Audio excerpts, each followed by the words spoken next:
नमस्कार, मी अश्विनी स्वागत करत आहे तुमचे अश्विनीज किचनमध्ये। आज आपल्या किचनमध्ये झणझणीत बटाटा रस्सा अगदी लग्नाच्या पंक्तीत भेटतो किंवा पारंपरिक म्हणले तरी चालेल असा छान बनवून घेणार आहोत। तर इथे बटाट्याला फोडणी दिल्यानंतर त्याच्यावरती झाकण ठेवून झाकणावर पाणी का ओतायचे याच्या पाठीमागे खूप मोठं कारण आहे, तेही मी तुम्हाला इथे सांगणार आहे। तर चला पाहूया बटाट्याची भाजी कशी बनवायची। त्यासाठी स्वच्छ धुतलेले साल काढलेले 2 बटाटे घेतले, एक छोटा एक मोठा आहे। तुम्ही तुमच्या क्वांटिटीनुसार बारीक मोठा करू शकतो।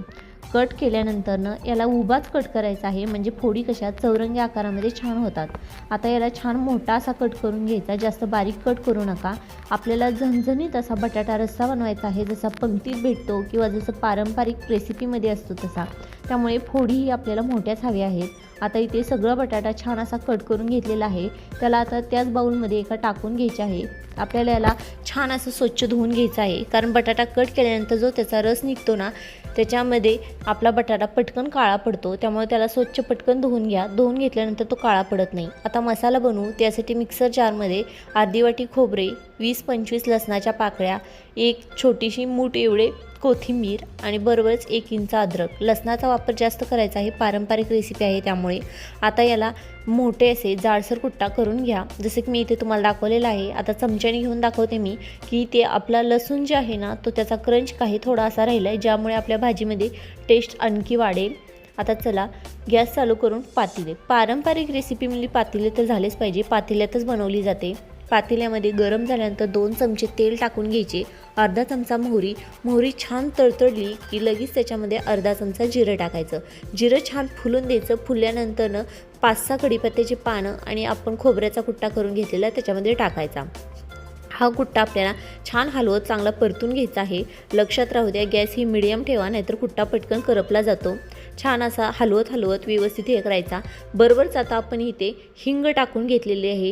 हे लक्षात राहू द्या, पारंपरिक रेसिपीमध्ये किंवा लग्नाच्या पंक्तीच्या बटाट्या भाजीमध्ये हिंगाचा वापर केला जातो।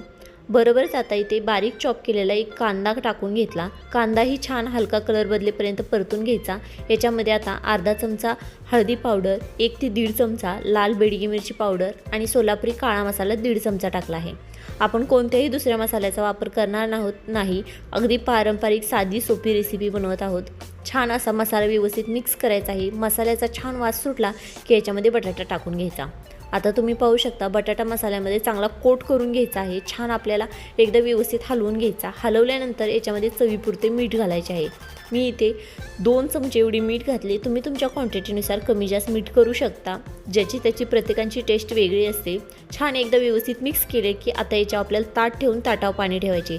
असे केल्याने काय होते की बटाटा छान मऊ होतो पण करपत नाही। पाणी वरती ठेवलेले असल्यामुळे तो खाली डागलत नाही, याच्यासाठी त्याच्यावर झाकण ठेवले जायचे, जसे की आपले पणजी आजी होते ना, ते असेच करायचे। त्यामुळे त्यांचा बटाटा मिठाच्या पाण्यामध्ये छान असा शिजला जायचा आणि नंतर त्याच्यावरती आपण असं गरम पाण्याची फोडणी द्यायची। म्हणजे कसं गरम पाणी ओतलं की चर अशी फोडणी बसली की त्या रस्स्याला चव खूप छान येते।